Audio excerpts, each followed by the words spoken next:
Il est temps de vous informer sur Oxy7 TV et Radio. Mesdames, Messieurs, bonsoir et bienvenue à suivre cette édition de journal. Je suis Réunion à la présentation et voici le sommaire. Or, en politique, pour les législatives au Sénégal, 3 minutes de temps d'antenne pour chaque liste durant le journal de la campagne. Le président de la République à Kédougou pour une visite des villages inondés par la crue. En justice, affaire Coribanque, douane, dossier classé sans suite. En économie, l'État général de l'industrie du commerce, ATEPA, invite les secteurs privés à travailler en synergie avec les pays voisins. Et enfin, en société, le navire Princesse Jessica coule au port de Dakar. Et toujours en société, le meurtre d'une dame à Ngor, le présumé meurtrier arrêté à Mbour. Tout de suite, le journal. Comme c'est bien dit dans le sommaire, 3 minutes de temps d'antenne pour chaque liste durant le journal de la campagne. Les 41 listes de partis, coalitions et entités indépendantes en lice pour les élections législatives anticipées du 17 novembre prochain vont bénéficier chacune de 3 minutes de temps d'antenne à la radio-télévision sénégalaise RTS dans le journal de la campagne électorale qui démarre le dimanche 27 octobre prochain. Ce temps d'antenne a été fixé ce jeudi lors d'une rencontre entre le Conseil national de régulation de l'audiovisuel CNRA et les représentants des partis et coalitions. Nous étions venus avec la proposition sur 2 minutes en tenant compte des contraintes auxquelles la RTS est confrontée, a déclaré le président du CNRA, Mamadou Oumar Ndiaye, soulignant que finalement il a eu un consensus sur les 3 minutes proposées par la majorité des mandataires. Le président de la République à Kédougou pour une visite des villages inondés par la crue.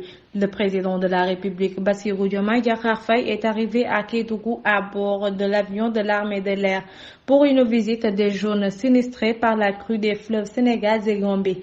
Monsieur Faye a visité l'aérodrome de Kédougou et a rendu visite aux militaires du 34e bataillon d'infanterie du camp Fodéba. Bassirou Diomaye Diakhar Faye a été accueilli par plusieurs personnalités, dont le ministre de l'Éducation nationale, Moustapha Guirassy, et les autorités administratives locales. Le chef de l'État visitera vendredi et samedi plusieurs zones victimes de la crue des fleuves Sénégal et Gambie et se rendra à Saraya dans la région de Kédougou pour une visite des sites d'orpaillage artisanal. En justice, affaire Coribanque, douane, le dossier classé sans suite. Coribanque et son directeur général ne font l'objet d'aucune poursuite. En effet, le parquet financier a classé sans suite le dossier de la douane à la banque. La douane réclamait un peu plus de 600 milliards.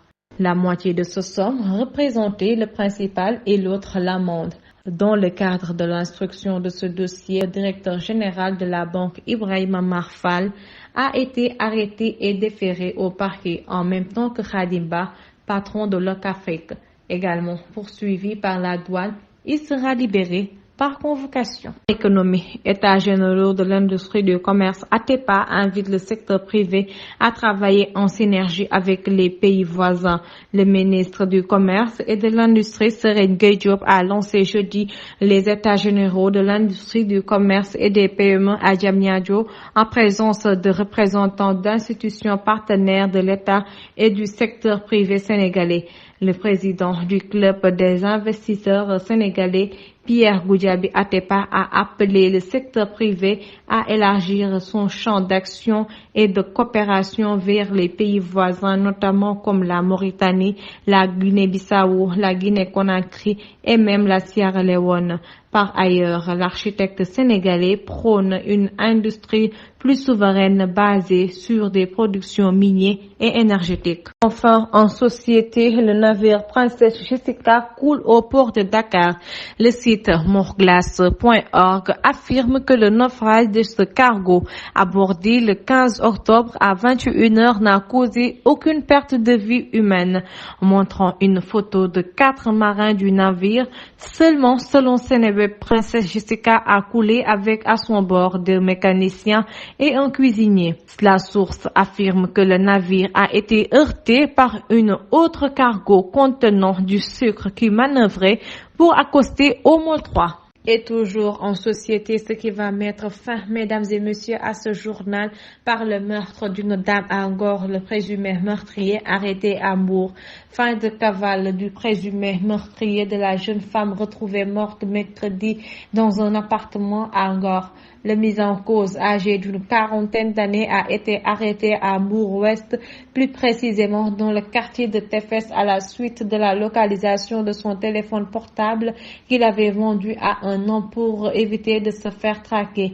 Et malheureusement pour lui, à cause de son erreur, il s'est fait arrêter avant d'être conduit à la brigade de recherche de Federbo de Saly, Portugal. Selon l'observateur qui donne l'information, le présumé meurtrier a décidé de se débarrasser de ces matériaux pouvant le compromettre, ce pour éviter de mordre à l'hameçon après avoir commis l'irréparable et ainsi échappé à la vigilance des forces de l'ordre. Voilà l'essentiel de l'actualité. Une très belle soirée à tous et merci de continuer à suivre nos informations sur Oxy 7 TV et radio.